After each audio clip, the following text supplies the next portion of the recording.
The USS Enterprise D cruised through a quiet stretch of the Alpha Quadrant, 3 days removed from a diplomatic conference at Starbase 227, its corridors humming with the low, familiar rhythm of a ship between missions.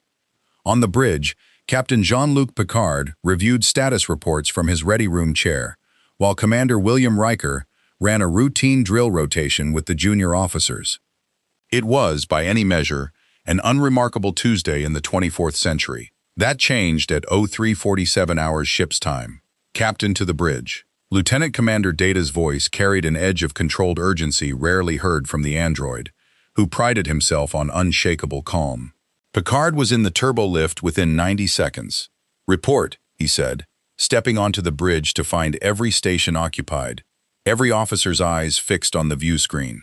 Sensors detected a subspace disturbance 7.3 light-years off our bow, Data said, fingers dancing across his console. The readings do not correspond to any known phenomenon in Federation records: gravimetric distortion, tetryon particle emission, and a graviton pulse pattern consistent with— He paused, an almost human hesitation. "Nothing in our database, sir." "On screen!" The view screen shifted, and the bridge fell silent. A tear had opened in the fabric of space itself. Not a wormhole, not a rift of any classified type, but something that seemed to unmake the darkness around it, edges rippling with silver-white fire. And through it, moving with impossible grace, came a figure, humanoid in shape, entirely metallic, skin like liquid mercury catching starlight, riding atop a board of the same reflective material, arms outstretched as though he'd been thrown, rather than arrived, tumbling once before catching himself in a controlled arc that defied every law of inertia. Data's tricorder understood. "Captain," Worf said from tactical, his hand already moving toward the weapons console. "No shields, no visible weapons, but the energy signature is." He checked his readout twice. "It exceeds our sensor calibration ceiling." "Belay that, Mr. Worf. Hold position. Hail him." The figure drifted closer, the rift collapsing shut behind him with a final flash, and for a moment he simply hung in space, seemingly get his bearings, silver head tilting as his gaze swept past the Enterprise D's saucer section. "Captain," Troy said quietly, her brow furrowed in concentration, "I'm sensing grief. Overwhelming grief, and beneath it, purpose, or the absence of one. It's difficult to describe. He's in pain, but it's not physical." Picard rose from his chair. "Data, can we get a channel open?" "Attempting now, sir. His communication method does not match any known frequency, but—" Data's console chimed. "Channel open."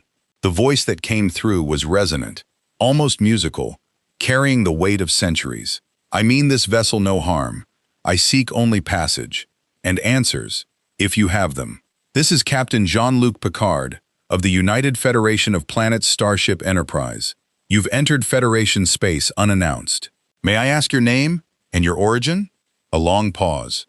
"I am called the Silver Surfer. Once I was Norin Rad, of a world called Zen-La. I do not know this quadrant of space, this Federation.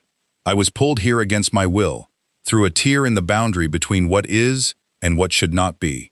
Picard exchanged a glance with Riker, who had joined him at the command chairs, arms crossed, studying the screen with cautious appraisal. "You're welcome to come aboard, if you're willing," Picard said.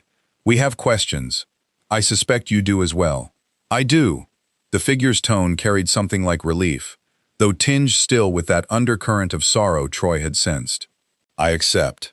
Moments later, Transporter Chief O'Brien's console lit with readings unlike any he'd processed, not matter to be disassembled and reassembled, but something that resisted the process entirely, forcing him to essentially open a door rather than transport a passenger. The Silver Surfer materialized in Transporter Room 3, not in a shimmer of Starfleet energy, but in his own light, stepping off the platform as though he'd simply walked through. If you want to see more characters enter the Star Trek universe, hit that subscribe button and drop the name of a character you'd want to see in the comments below. Live long and prosper. Security flanked him, Worf included, phaser drawn but lowered, as he was escorted toward the bridge. He moved without menace, silver form catching the corridor lighting, his expression unreadable, but his eyes ancient, beyond any humanoid measure. Crew members paused in doorways, staring. Word was already spreading through the ship. Something impossible had come aboard. In the ready room, Picard waited, Troy beside him, as the doors slid open and the Silver Surfer entered, and the true weight of what had arrived in Federation space began, for the very first time, to make itself known.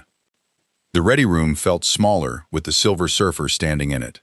Not because of his physical size. He stood roughly Picard's height, perhaps a few centimeters taller, but because of the way space seemed to bend subtly around his presence. An almost imperceptible distortion that made Picard's ocular implant itch with phantom sensor feedback. "Please," Picard said, gesturing to the chair across from his desk. "Sit, if you're comfortable doing so." "I have not sat in a chair in longer than you would believe, Captain." But he lowered himself into it regardless, silver hands resting on his knees, posture rigid with old discipline. "Your hospitality is unexpected.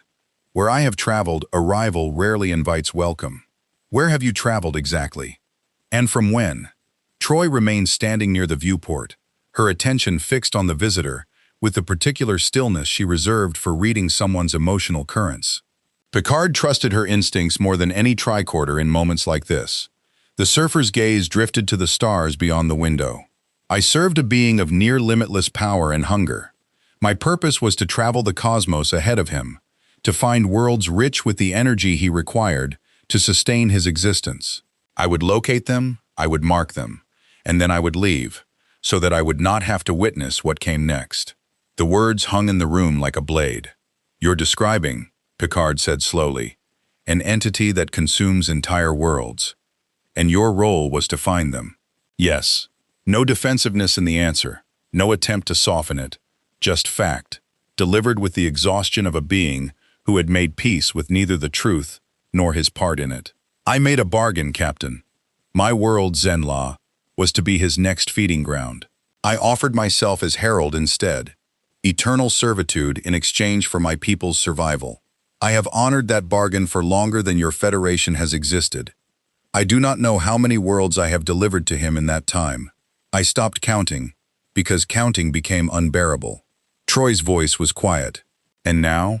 Now I do not know where I am, whether my master still searches for me, or whether the rift that brought me here was his doing, an accident of physics, or something else entirely." He looked at Picard directly for the first time.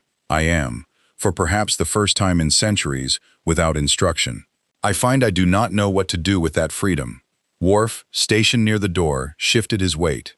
"Captain, if this being has led a devourer of worlds to countless civilizations, our first priority should be assessing threat level, not diplomatic courtesy." "Duly noted, Mr. Worf." Picard kept his eyes on the surfer. "But I'd remind you that so far, our guest has answered every question honestly, including ones that could have easily been concealed or minimized. That tells me something."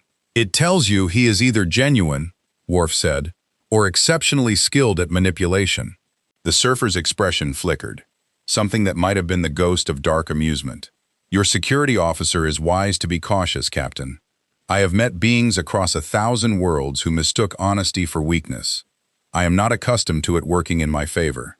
Picard rose and moved to the replicator, more from old instinct than any real need. "Let me be direct with you, Mr. Rad. The Federation is built on the principle that all life has inherent value, that civilizations, however small or vulnerable, deserve the chance to grow, to choose their own path. What you're describing runs counter to everything we stand for. I am aware. No argument, no plea for absolution. I have had 400 years to be aware of it. And yet you're here, not fleeing your master to cause harm, but seemingly searching. For what, I cannot say. Perhaps for a place where the question of what I have done does not follow me. I suspect no such place exists." He paused, studying Picard with new interest. "You are the first in a very long time to ask me who I am, rather than simply what I can do for them, or what threat I pose. I find I do not know how to answer honestly. I am still working that out myself." Data's voice came through the comm, precise and unhurried. "Captain, sensor logs indicate residual dimensional distortion at the rift coordinates. It appears to be regenerating, slowly but steadily." Picard's gaze sharpened. "Regenerating how?" "Unknown, sir. The pattern suggests something on the other side is attempting to widen the passage. The surfer went very still, silver features settling into something Picard could only interpret as dread. "He is looking for me," Norin Rad said quietly. "It has begun already." The bridge had gone quiet in the way that only came when officers were processing something too large to voice immediately. Picard had called a senior staff briefing in the observation lounge, and word of the surfer's confession had rippled through the command crew like a current. "Let me understand this correctly," Riker said, standing at the head of the table, arms braced against its surface. "This being, Galactus, consumes entire planets, populated planets, and our guest spent centuries finding those planets for him. That is my understanding as well, number one." Picard's voice was measured, but the tightness around his eyes betrayed how the weight of it sat with him. Dr. Beverly Crusher had been quiet since the briefing began, her arms crossed, studying the image of the surfer that Data had pulled up from transporter room sensor logs. "How many worlds are we talking about? Has he given a number?" "He said he stopped counting," Troy answered, which I believe was less about forgetfulness and more about self-preservation. Counting became unbearable, in his words. "That's not an excuse," Worf said flatly. "That is a being who has participated, willingly, in the annihilation of civilizations. Whatever his internal suffering, the dead do not care about his guilt. No one is arguing that his guilt absolves him, Worf." Picard's tone carried an edge of warning. "But I want this crew to approach him with clear eyes, not simple judgment. There is a difference." Geordi LaForge leaned forward, his visor catching the observation lounge lighting in strange refractions. "Captain, from an engineering standpoint, I've been going over the sensor data from his arrival. The energy signature he carries, it's not weapon-based, not offensive in structure. It's more like he's a conduit, a vessel for something far larger than himself. I don't think power cosmic, which is the term he used, is something he generates. I think it's something he channels. Which raises an uncomfortable question," Data added. "If his power is granted rather than inherent, what happens if that grant is revoked or reversed?" The room absorbed that in silence. Troy spoke again, quieter now. "I spent nearly an hour with him after the captain's meeting. I want to share something. He didn't try to justify himself to me. He didn't ask for sympathy. When I asked him directly how he lived with what he'd done, he said," she paused, choosing her words carefully, "he said he didn't, that he simply continued, because the alternative was watching his own world die, and he found he couldn't allow that, even knowing the cost to others. He called it the cruelest kind of love, loving one thing enough to condemn countless others. That is," Crusher shook her head slowly, "that's a moral catastrophe dressed up as devotion." "It is," Picard agreed, "and it's also, I suspect, the central question this crew is going to have to sit with during his time aboard this ship. Is a being capable of such complicity also capable of change, of redemption?" "Redemption doesn't restore the dead," Worf said. "No," Picard said, "it doesn't. But the Federation has encountered beings before who did terrible things under terrible circumstances and found a different path afterward. I'm not prepared to close that door before we've even opened the conversation." Data tilted his head, processing. "Captain, if I may, there is a relevant precedent. The case of species who committed genocide under coercion or existential threat, and later sought reparative relationships with the Federation. Each case required careful ethical evaluation. I would recommend a similar framework here, rather than an immediate verdict." "Agreed." Picard stood, moving toward the viewport, the stars beyond it steady and indifferent to the moral weight being debated in this room. "For now, our more pressing concern is the rift itself. Data mentioned it's regenerating. If this Galactus is attempting to follow him here, then we may be facing a threat far beyond anything in our tactical database," Worf finished. "Precisely." Picard turned back to his officers. "I want continuous sensor monitoring on that rift. Mr. Data, work with Mr. Rad directly. See what he can tell us about the mechanics of the tier, and whether there's any way to seal it from our side." "Aye, sir. And Counselor," Picard's gaze softened slightly, "continue your sessions with him. I suspect we're going to need to understand exactly what kind of being we're dealing with, morally and otherwise, before this is over." As the meeting broke and officers filed out, Riker lingered behind, watching the stars through the observation window beside his captain. "You believe him, don't you?" that he's searching for something more than an escape. I believe, Picard said slowly, that whatever he's searching for, we're about to find out whether the Federation has any answer to offer him at all. Outside, unnoticed by either man, the faint shimmer of dimensional distortion pulsed once more against the black, patient, deliberate, and growing stronger. 3 light-years away, aboard the Ferengi trading vessel Lesepian's Fortune, Daimon Krell hunched over his sensor console with the particular greed-sharpened focus that had made him one of the more successful, if less scrupulous, traders in this sector of space. "Run it again," he said to his sub-commander, a nervous Ferengi named Tak, who had learned long ago not to question Krell's instincts when profit was on the line. "Tell me I'm not imagining those readings." Tak's fingers danced across the console. "Energy signature confirmed, Daimon. Whatever that Starfleet vessel picked up near the rift, our long-range sensors caught the tail end of it too. The power output is..." He checked the readout twice, swallowing hard. "It's off every scale we have." Krell's lobes practically vibrated with anticipation.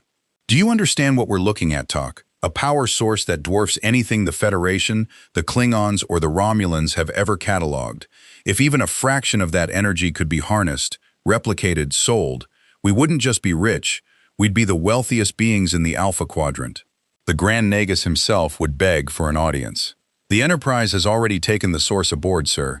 It would be difficult to acquire." "Difficult isn't impossible," Krell smiled, all teeth and calculation. "Everyone has a price, Tak. Everyone has a weakness. Even Starfleet officers with their tiresome principles. We simply need to find the right offer or the right leverage." He straightened, already composing the opening move in his mind. "Set a course to intercept the Enterprise, and open a channel.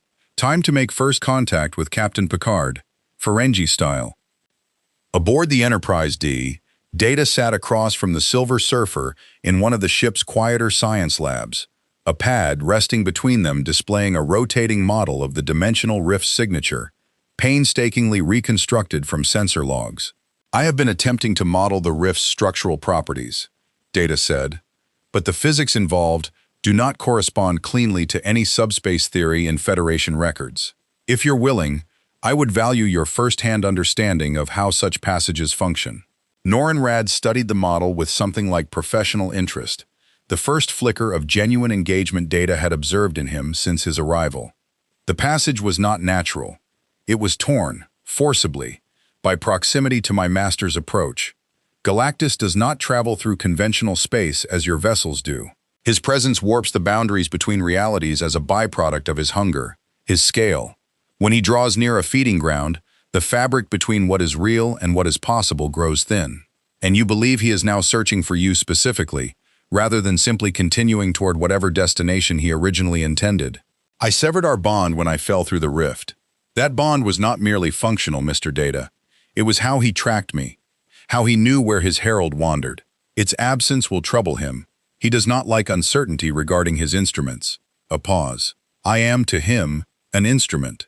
One he has relied upon for centuries. He will not simply let that go."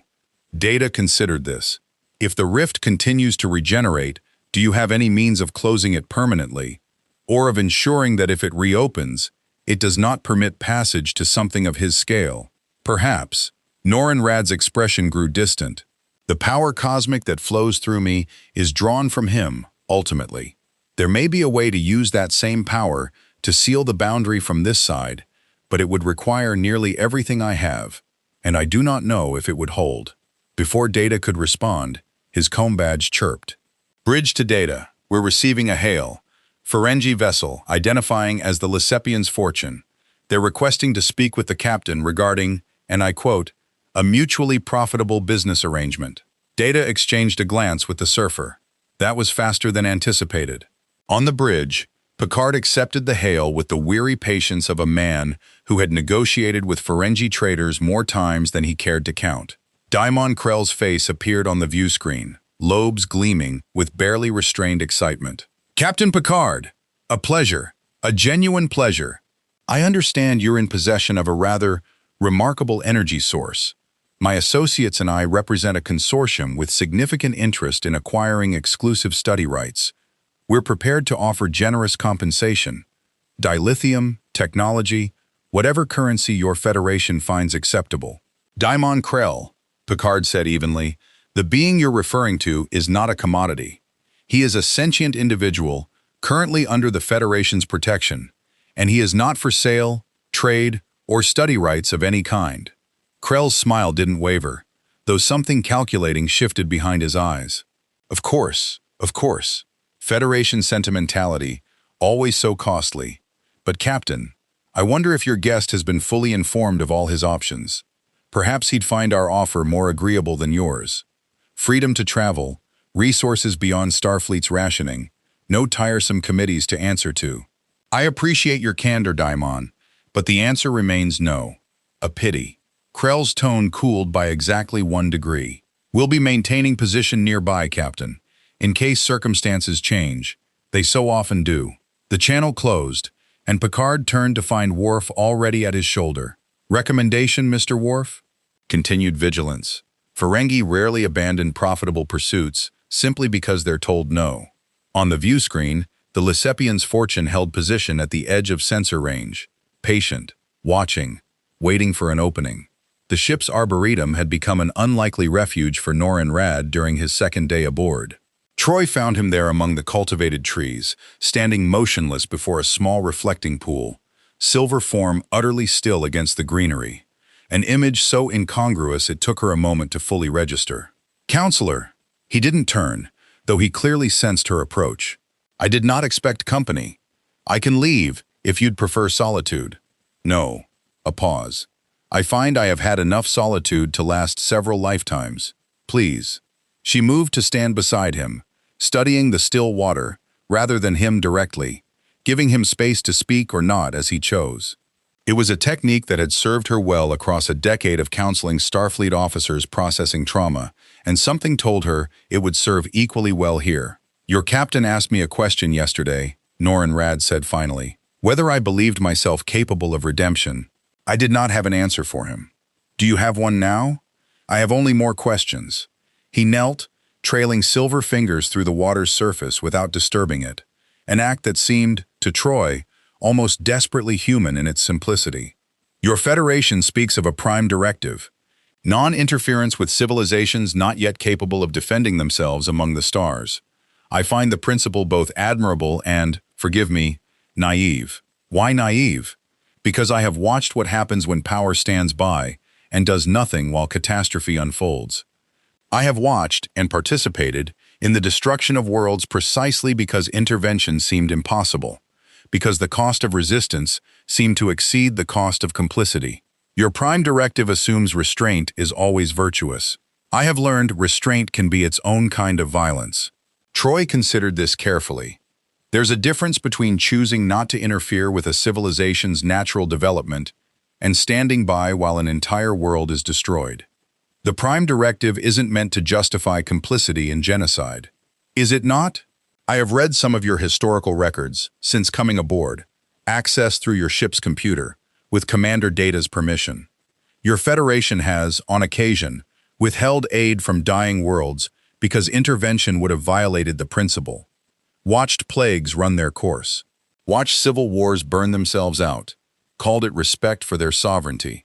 His eyes, ancient and sorrowful, finally met hers. I am not condemning you, Counselor.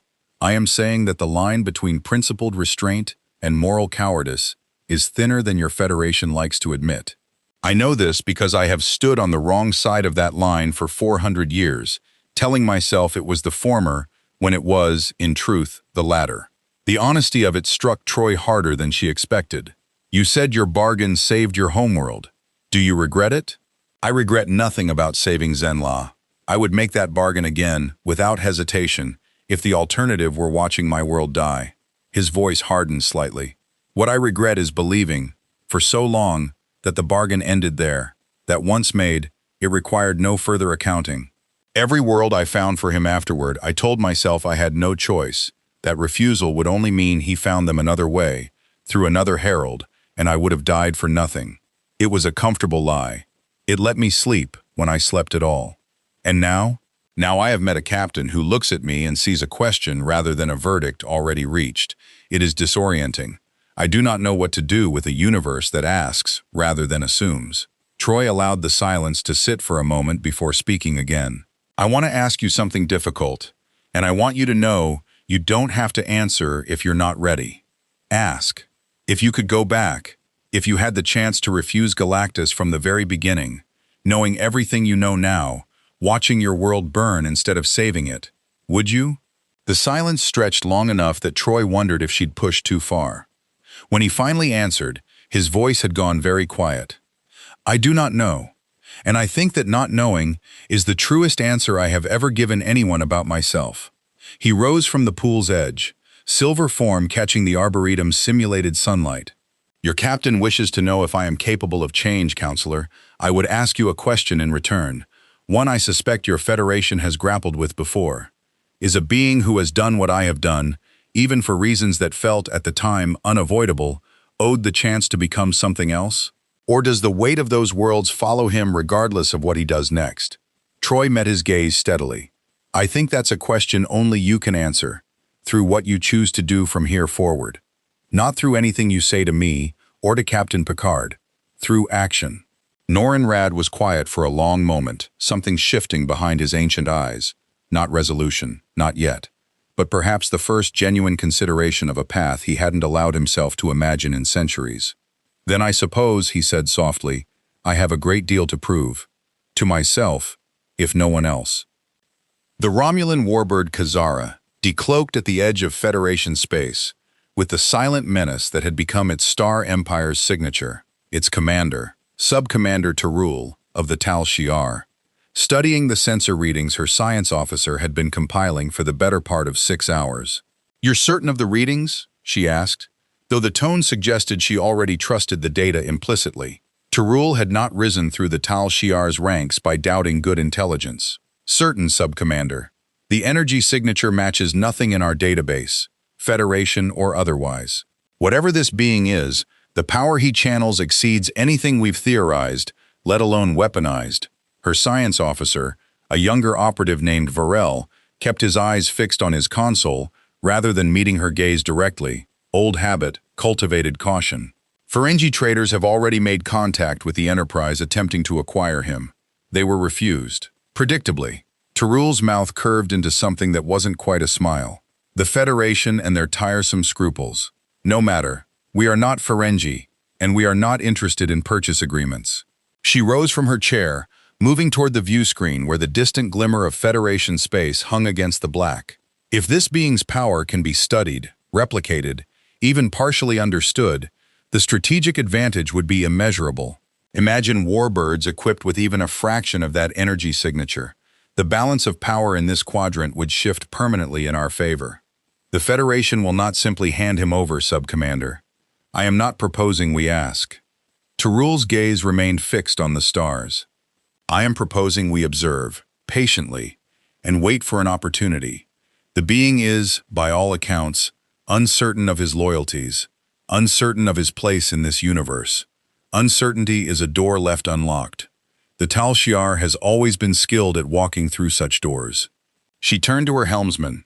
Maintain cloak. Hold position at extreme sensor range. I want to know everything about this Silver Surfer before we decide our next move.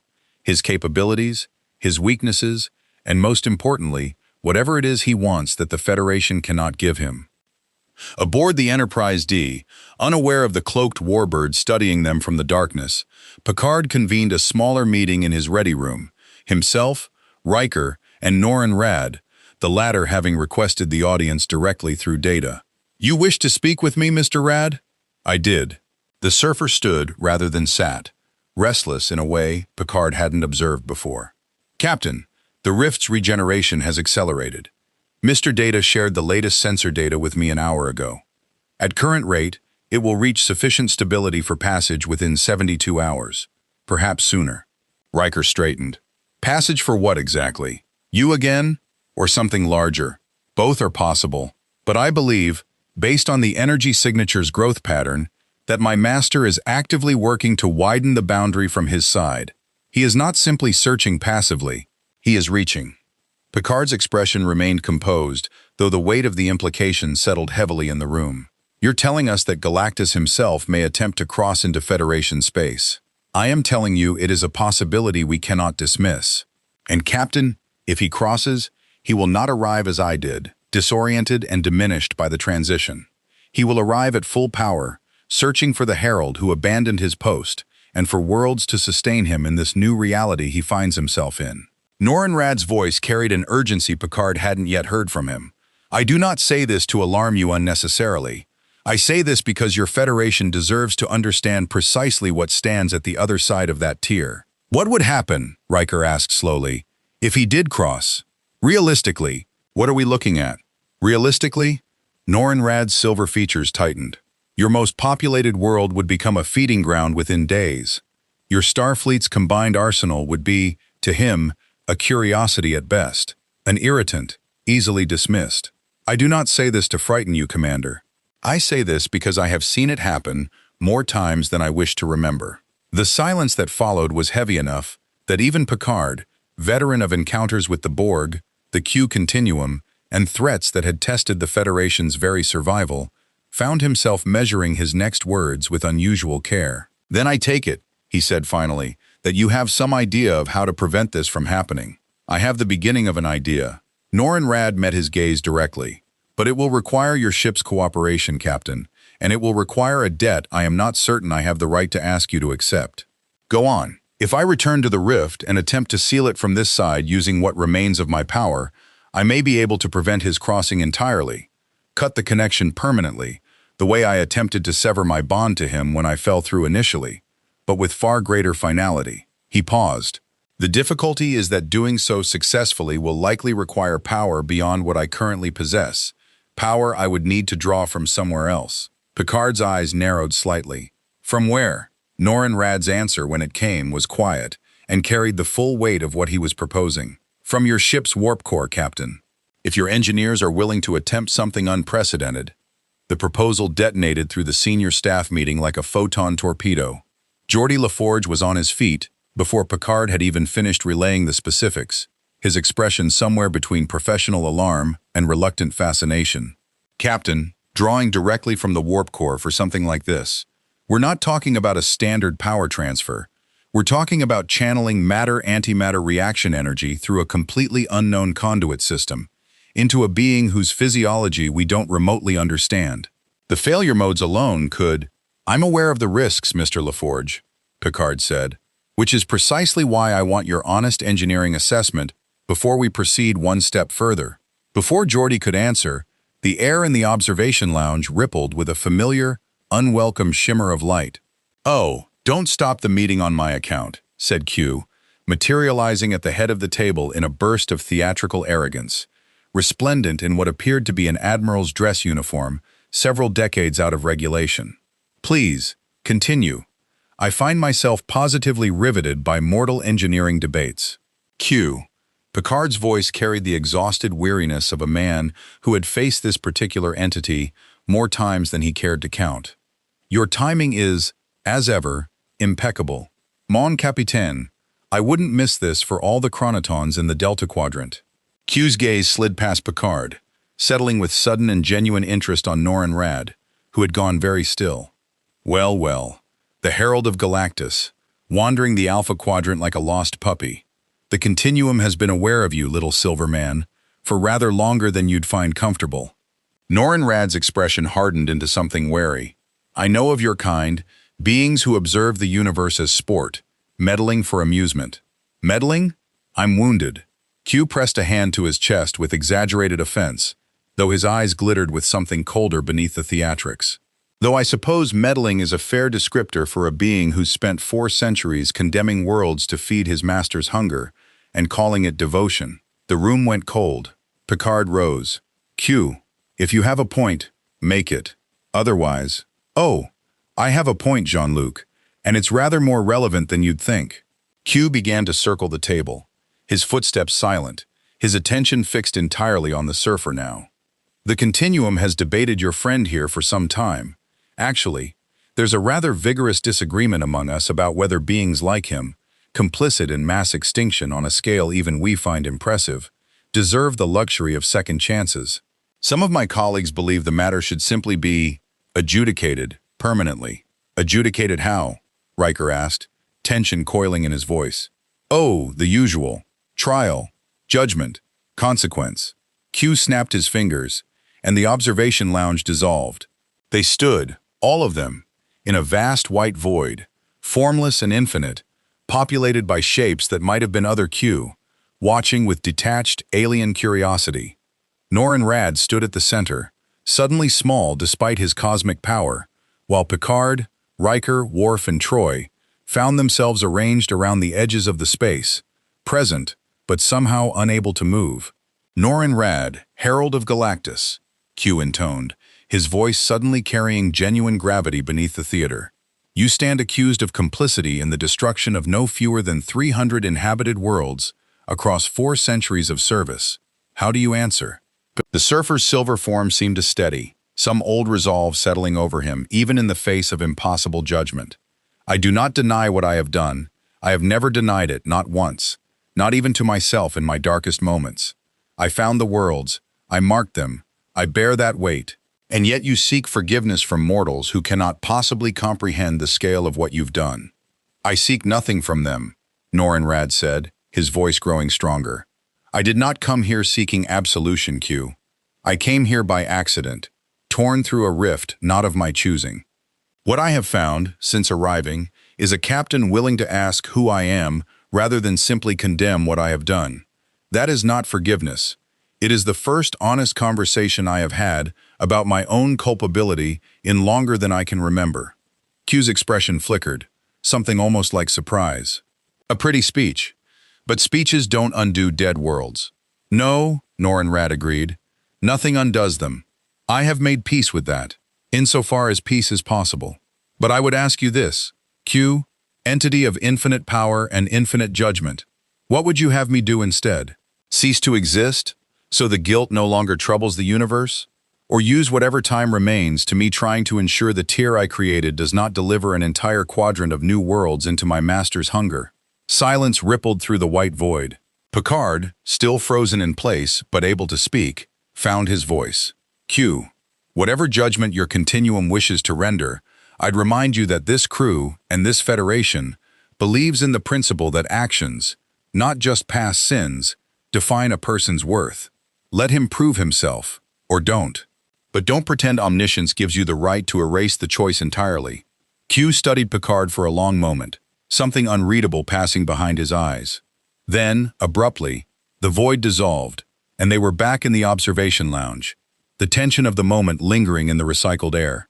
You always did have a soft spot for lost causes, Jean-Luc, Q said, materializing back in his chair as though nothing had happened. Very well. I'll grant your herald his chance to prove himself, largely because watching him fail, spectacularly, promises to be far more entertaining than simply ending him now. His gaze cut to Norrin Radd, sharp and assessing. But heed this, little silver man, your master is closer than you think, and when he arrives, the continuum will be watching very closely to see which side of your bargain finally wins. With a final, mocking snap of his fingers, Q vanished, leaving the observation lounge in stunned silence. The alert klaxon tore through the ship 23 minutes later. Red alert all decks, Worf's voice boomed over the comm as Picard strode onto the bridge, Riker a half-step behind him. Captain, the rift has begun rapid expansion. Current readings exceed anything data projected. On screen. The view screen showed it clearly now, no longer a hairline tear in space, but a widening wound. Silver-white energy bleeding outward in slow, deliberate pulses, each one larger than the last. Data's station chimed with a cascade of alerts. Captain, I'm detecting a secondary energy signature emerging from within the rift structure itself, Data said, his fingers moving rapidly across his console. It is vast. Preliminary estimates suggest a mass and energy output several orders of magnitude beyond anything in Federation records, including the Borg or the Dominion's largest known vessels. Confirmation, Norrin Radd said quietly from where he stood near the tactical station, having been summoned the moment the alert sounded. His silver features had gone taut, and for the first time since his arrival, Picard saw something in him that looked unmistakably like fear. He has found the passage. He is coming. Time to full manifestation? Picard asked. Unknown, Norrin Rad said. Hours, perhaps less. He does not travel as your vessels do, Captain. When the boundary is wide enough, he will simply arrive. Worf's hands moved across tactical, with controlled urgency. Captain, should we withdraw to a defensible distance? If this entity's power truly exceeds, belay that for the moment, Mr. Worf. Picard's mind was already racing through the tactical and ethical calculus of the situation. If we withdraw and he crosses fully into Federation space, how many worlds lie within his reach before Starfleet Command could mount any meaningful response? Data answered without hesitation. 17 inhabited systems within a 12-light-year radius, Captain, including 3 Federation member worlds and 2 independent colonies. The number landed like a physical blow across the bridge. Then withdrawal isn't an option, Riker said grimly. Not unless we're willing to sacrifice 17 systems to buy ourselves time. Picard turned to Norrin Rad. You said you had a plan. To seal the rift from this side, using power drawn from our warp core. Is that still viable, given what we're now facing? It is our only option, Captain. And even then, I do not know if it will succeed. Norrin Rad's voice carried none of the polished calm he'd maintained since boarding. This was urgency, raw and unfiltered. The sealing must occur before he fully manifests. Once he crosses entirely, the rift structure will stabilize permanently on his terms, not ours. We have a window, but it is closing. Geordi, Picard said, already turning toward the engineering station. Can we do this? Realistically, LaForge's expression was grim, calculating. Captain, channeling warp core output through an untested conduit to power a dimensional ceiling. We're talking about a procedure with no precedent, no safety margins, and a being whose physiology we've had less than 3 days to study. I can't give you a confidence level. I can tell you it's possible. I can't promise it's survivable, for him or for this ship. Understood. Picard's jaw tightened. Options, then. Do we have any alternative? Data spoke up. Captain, we could attempt to contact Starfleet Command and request additional vessels. However, given the time frame Mr. Rad has described, reinforcements would not arrive before the rift stabilizes. So it's this ship, alone or nothing. Picard's gaze swept the bridge. Riker's controlled tension, Worf's readiness for a fight he suspected couldn't be won by force, Data's calm, analytical patience, and beyond them all, Norrin Rad standing at the edge of the only chance any of them had. Captain, Norrin Rad said quietly, before you commit your ship and crew to this, you should understand the full cost. If this works, the power drawn from the ceiling will very likely destroy what remains of my connection to the power cosmic entirely. I would not simply lose my abilities. I would, in all likelihood, die in the process, or be reduced to something barely resembling what I am now. The bridge went silent. You're offering your life, Troy said softly, to seal a passage that would otherwise threaten worlds you have no remaining obligation to protect. I have every obligation, Norrin Rad said, and for the first time, his voice carried something that sounded almost like peace. Whatever debt I owe the universe for the worlds I have delivered to him, I cannot repay by continuing to exist, while more worlds burn, because of a door I opened, however unwillingly. If this is the price of finally choosing something other than complicity, I will pay it. Picard studied him for a long moment, weighing the weight of command against the weight of what he was watching unfold in front of him. A being who had spent 4 centuries as an instrument of destruction, now offering everything he had left to prevent it. Mr. LaForge, Picard said finally, prepare the engineering section for an emergency power transfer. Mr. Worf, ready all hands for possible hostile contact. Mr. Data, I want continuous sensor tracking on that rift's expansion rate. He turned to Norrin Rad. We'll do everything in our power to see that this doesn't cost you your life, Mr. Rad. But if it comes to that choice, know that this crew will not let 17 systems burn without a fight. Then let us begin, Captain, Norrin Rad said. Before he arrives to make the choice for us. The rift on the view screen pulsed again, wider now, silver light bleeding into the black like a wound refusing to close. Engineering had transformed into a battlefield of controlled chaos. Geordi LaForge stood at the Master Systems display, coordinating a team of engineers who were routing power conduits through configurations never designed for this purpose, while Norrin Rad stood at the center of a hastily constructed containment field near the warp core itself, silver form eerily calm amid the frantic activity around him. Captain, Geordi's voice crackled over the comm. We're ready to begin the transfer, but I need to stress again. Once we start feeding warp core output through him, there's no clean way to stop partway. It's committed, all or nothing. Understood, Mr. LaForge. Proceed when ready.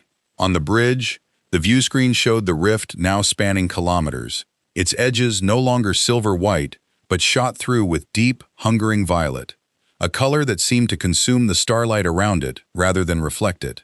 And within that expanding wound, a shape was beginning to resolve, vast beyond comprehension, humanoid in the barest sense, crowned in cosmic energy that dwarfed anything Federation sensors had ever measured. Captain, Data said, voice tight with something almost like alarm. Partial manifestation detected. Estimated size, continental scale. He is larger than our most conservative projections. Time until full crossing? At current expansion rate, 12 minutes, Captain, perhaps less.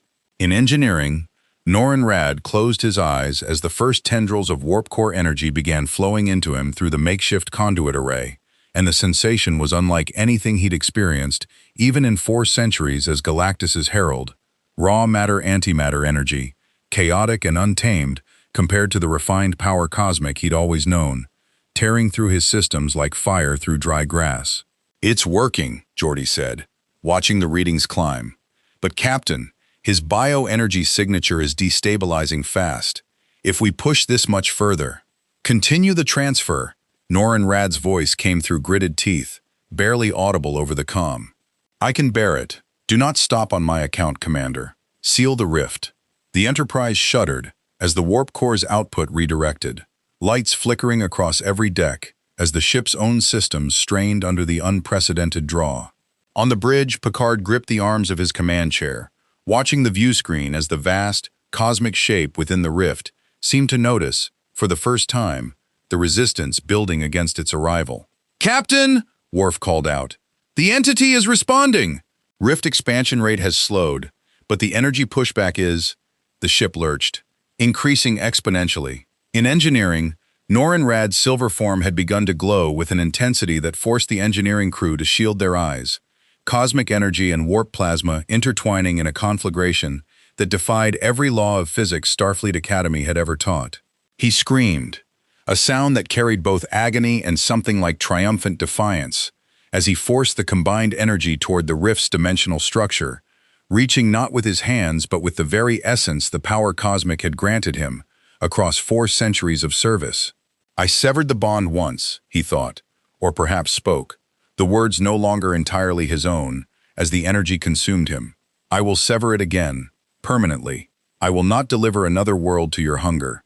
Through the rift, the vast shape that was Galactus seemed to pause, some fragment of ancient awareness registering the defiance of a herald who had served him faithfully for centuries, and something that might have been fury, or perhaps something far stranger, rippled through the dimensional boundary. On the bridge, the view screen flared blinding white as the rift's edges began, impossibly, to contract. It's working, Data reported, disbelief coloring his usually flat tone, rift diameter decreasing. Energy signature of the entity beyond is receding. Casualty report from engineering, Picard called out. Captain, Geordi's voice strained, came through the comm.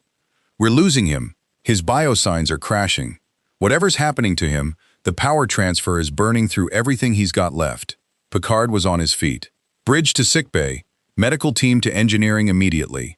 The rift continued its collapse, violet light narrowing to a thread, then a hairline, then nothing at all, leaving only empty space where an impossible wound had torn reality open. The vast shape of Galactus, denied his passage, vanished, as though he had never approached at all, leaving behind only silence, and the settling wreckage of the battle that had just been fought and won. In engineering, the containment field flickered and died, and Norin Rad collapsed to the deck, his silver form dimmed to a dull, lifeless gray, cosmic energy that had sustained him for 4 centuries finally, entirely, spent. Dr. Crusher reached him seconds later, tricorder already scanning, her expression grim as the readings resolved. Captain, she said, her voice carrying up through the open comm channel to the bridge. He's alive. Barely. But Jean-Luc, I don't know what he is anymore. Whatever the power cosmic did to sustain him, it's gone. Completely gone. On the bridge, Picard exhaled a breath he hadn't realized he was holding, watching the empty space where the rift had been, the stars settling back into their quiet, indifferent patterns. He saved 17 systems, Picard said quietly, more to himself than to anyone else. Whatever he is now, he earned that much. Norrin Radd remained in sickbay for 6 days, drifting in and out of consciousness, while Dr. Crusher and her team worked to understand a physiology that no longer matched anything they'd recorded upon his arrival. The silver sheen of his skin had dulled to a matte gray, still metallic but no longer radiant, no longer humming with the barely contained cosmic energy that had defined his presence aboard the ship. When he finally woke fully on the 7th day, Picard was at his bedside. "Captain," his voice was quieter now, rougher, stripped of the resonant power it once carried. "I take it, given that I am speaking to you, rather than to whatever awaits beings who fail such gambits, that the rift was sealed." It was. 17 systems remain untouched, thanks to you. Picard studied him carefully. "How do you feel?" "Diminished." A faint, humorless smile. "Perhaps for the first time in 4 centuries, I feel entirely uncomfortably mortal. I do not know if I still possess even a fraction of what I once did. Dr. Crusher tells me my physiology remains unusual, but the power cosmic itself is gone, severed, as I intended. Do you regret the cost?" Norrin Radd considered the question with the same careful honesty he'd offered every question since his arrival. "No, for the first time in longer than I can remember, I made a choice that cost me everything and asked for nothing in return. I find that I can live with that, whatever living now means for someone like me." Word had already reached Starfleet Command of what had transpired, the rift, the entity, the sacrifice. And with it came the inevitable bureaucratic questions about what should become of a being with no world to return to, no power to fear, and knowledge of threats beyond anything the Federation had previously catalogued. "Starfleet Command has authorized me to offer you asylum within the Federation," Picard told him, 2 days before the Enterprise was due to rendezvous with a starbase for repairs. "Not as a prisoner, not as a specimen for study, but as a citizen, should you choose it. There would be conditions, certainly, debriefings, questions about Galactus that our science division will want answered. But no cages, Mr. Radd. That was my one non-negotiable condition, and Command agreed." Norrin Radd was silent for a long moment, staring out at the stars through the sickbay's small viewport. Stars he could no longer fly among unaided, no longer see with the enhanced cosmic awareness that had once let him perceive entire star systems in a glance.